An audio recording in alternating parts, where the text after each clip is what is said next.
वरना जाओ जो बरेलवी नहीं है उनके दामन झाड़ के देखो, किसी के दामन में वलियों की बगावत का दाग मिलेगा, किसी के दामन में बुजुर्गों की तौहीन का दाग मिलेगा, किसी के दामन में सहाबा की तौहीन का दाग मिलेगा, किसी के दामन में अहले बैत की तौहीन का दाग मिलेगा। मगर खुदा की कसम जो बरेलवी हो जाता है वो किसी का गुस्ताख नहीं होता है, बल्कि अल्लाह वालों से सच्ची मोहब्बत करने वाला हो जाया करता है। और हम दावे के साथ करें जो किसी भी वली की तौहीन करे वो बरेलवी नहीं है, चाहे वो हमारे मिंबर का हो या तुम्हारे मिंबर का हो। जो किसी भी वली की तौहीन करे वो बरेलवी नहीं। सारे बोले वो बरेलवी। बरेलवी वही होगा जो वलियों का अदब करने वाला होगा। समझ गए ना? जो वलियों का अदब करने वाला होगा। और बिला वजह मैंने रज़वी होने पे फख्र नहीं किया, बिला वजह नहीं। आला हजरत इमाम अहमद रजा खान फाजले बरेलवी की निस्बत जानते हो हजरत, मैंने तजर्बा किया। जिन खानकाहों ने यह कहा ना कि हमें आला हजरत की जरूरत नहीं, मेरी बात कोई रज़वी होके ना सुने, चिश्तियत के कानों से ना सुने, बरकातियत के कानों से ना सुने, राफजियत के कानों से ना सुने, मतारियत के कानों से ना सुने, सकलैनियत के कानों से ना सुने। अगर सुनना है तो गुलाम मुस्तफा के कानों से सुनना। बात सच्ची लगे तो मान लेना, ना लगे तो वापस कर देना। इसलिए कि ये सच्चे सौदे हैं, इन्हें वही खरीदेंगे जो सच्चे होंगे। और फर्क नहीं पड़ता है अगर कोई ना माने। इसलिए कि अल्लाह हमारे घर में करामतें गढ़ी नहीं जाती है। और अपना भी एक उसूल है, मैं आईना को दिखाऊंगा दाग चेहरे के, जिसे खराब लगे सामने से हम आला हजरत को बिला वजह में आला हजरत नहीं कहते। एक बुजुर्ग हुए बहुत बड़े, नाम है पीर जमात अली शाह, और इतने बड़े बुजुर्ग हैं कि अपनी जगह पे बैठे बैठे मुरीदों की पुकार सुन लेते। मैं जानता हूं पोस्टमार्टम के नाम से अल्लामा कारी इकबाल साहब किबला जाने जाते हैं। इनसे अच्छा कोई ऑपरेशन नहीं कर सकता, इनसे अच्छा पोस्टमार्टम नहीं कर सकता। लेकिन मेरे भाई, बस मैं कुछ बातें आपसे बड़ी संजीदगी से करना चाहता हूं। सबसे पहले मेरे इस जुमले पे गौर करें। मुझे बताए पूरा मजमा जो आज पीरों के लिए लड़ रहा है। एक घर में कारी साहब 4 भाई हैं, भाई भाई का गिरबान पकड़ रहा है, कह रहा है मैं सकलैनी हूं, दूसरा कहता मैं रज़वी हूं, तीसरा कहता मैं हशमती हूं, चौथा कहता मैं बरकाती हूं। भाई तुम सब कुछ हो, बताओ मुस्तफा के गुलाम हो के नहीं। पहले यह साबित करो तुम हुजूर के गुलाम हो के नहीं। आज एक घर में दीवारें खड़ी हो गई, नफरतों की हद हो गई। इतना बड़ा मजमा बैठा है, मुझे बताए पीर कौन होता है? मिंबर छोड़ के सबको चैलेंज, कोई बताए पीर होता कौन है? हम नहीं जानते, हम उनके नाम पे लड़ना जानते, उनके नाम पे गोली चलाना जानते। सुनो पीर कौन होता है। एक तीसरे बुजुर्ग की बात आ गई, कहां खोले हैं केसू यार ने खुशबू कहां तक है। और मुझे पता है मेरी गुफ्तगू कहां खत्म होगी, लेकिन ये जो बात आई है, एक बुजुर्ग गुजरे शेख बहाउद्दीन बुखारी रहमतुल्लाह तआला अलैह, और कारी इकबाल साहब किबला फरमा रहे थे ना, आज शौक है लोगों को गाड़ियां लेके चलने का। और हजरत जी मैं तो यहां तक जानता हूं जो नकीब होता है पहले उसे अलकाबात लिख के भेज दिए जाते हैं। हजरत आए ना तो ये कहना है तुझे, हजरत आए तो ये कहना, ये नहीं कहना हजरत पैदा हुए, ये बताना ये तो पेड़ पे उतरे थे, इन पे किसी का एहसान ही नहीं है।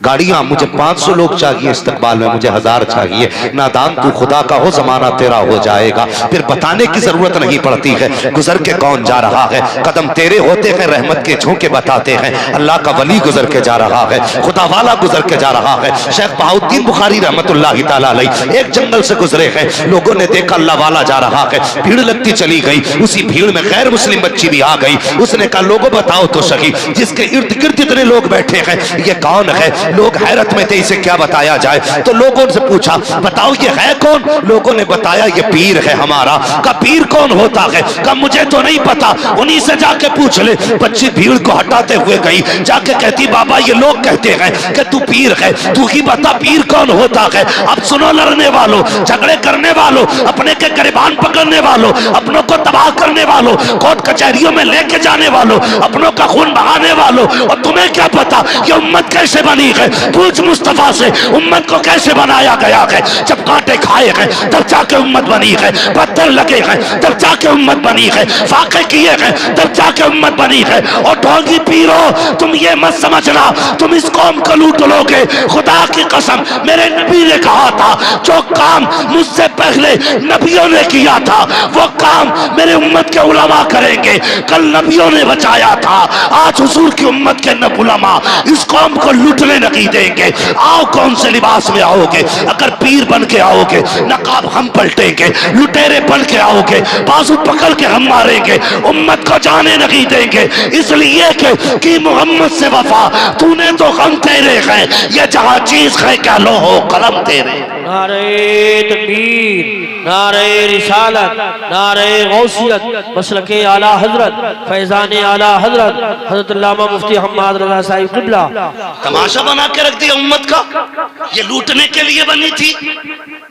मसाइल और बहुत है महज के लिए, ये वक्त रह गया था उम्मत के लिए अब ये झगड़ा करना कि मुरीद तेरे ज्यादा या मेरे।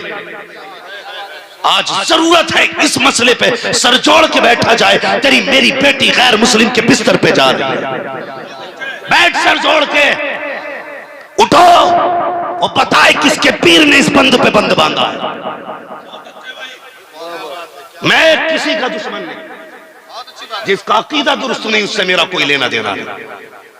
मगर मुझे बताइए हमें नाज है ना पीरों पे? उठो लड़ने वालों, मैं पूछ रहा हूं। और आज नहीं तुम्हारे बगल में रहता हूं, जब मां ने दूध पिलाया हो तब आ जाना, कोई एतराज नहीं।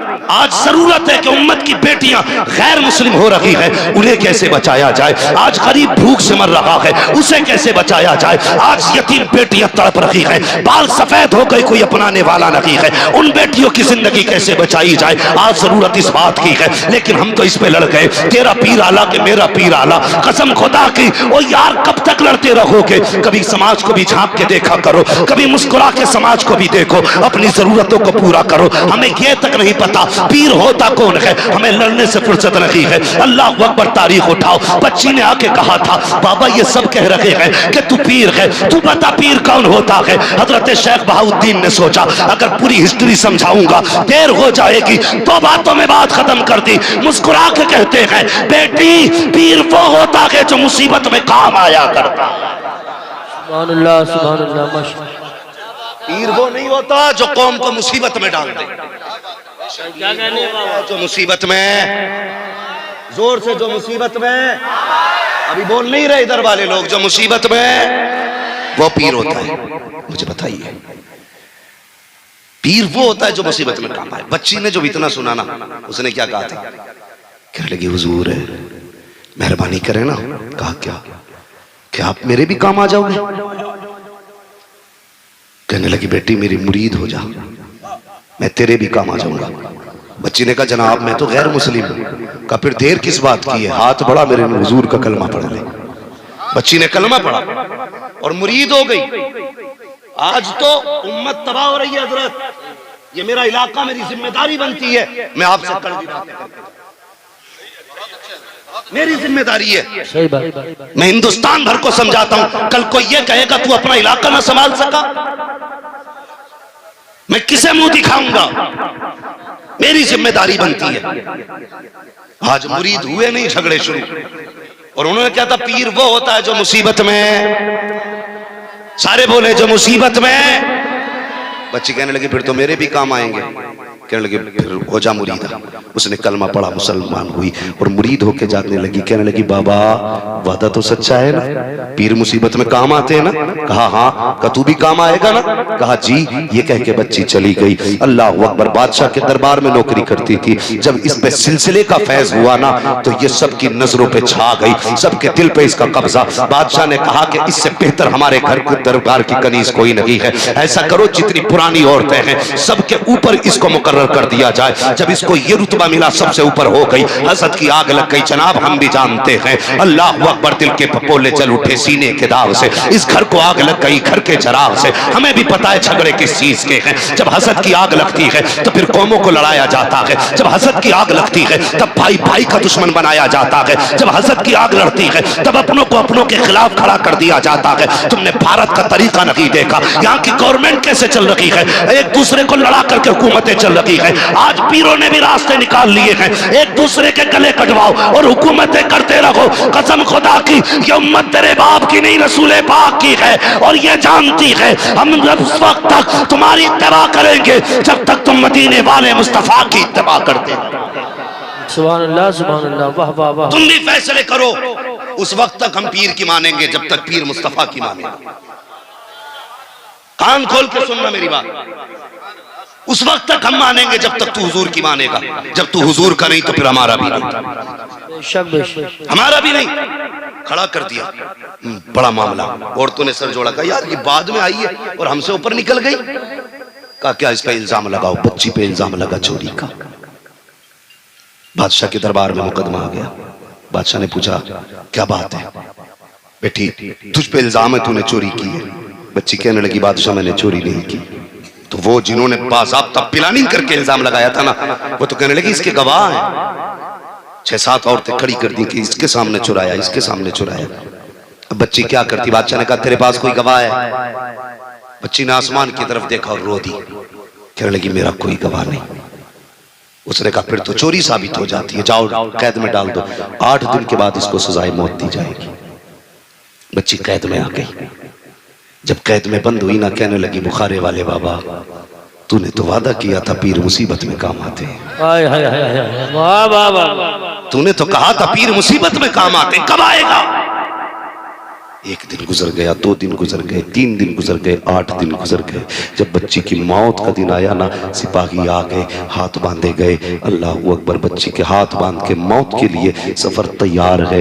मालूम है उस वक्त कैसे मौत दी जाती थी? किले की दीवार पर ले जाया जाता, नीचे धक्का दे दिया जाता, जो गिरता वो बचता ही नहीं था, इसलिए कि दीवारों की किले की ऊंचाई इतनी होती थी। अल्लाह अकबर। जब बच्ची को लेके चलने लगे ना बच्ची मुड़ मुड़ के किसी को देख रही थी। सिपाहियों ने कहा था किसे देख रही है? तेरे तो 8 दिन गुजर गए, कोई तुझसे मिलने तक नहीं आया, अब किसका रास्ता तक रही है? बच्ची ने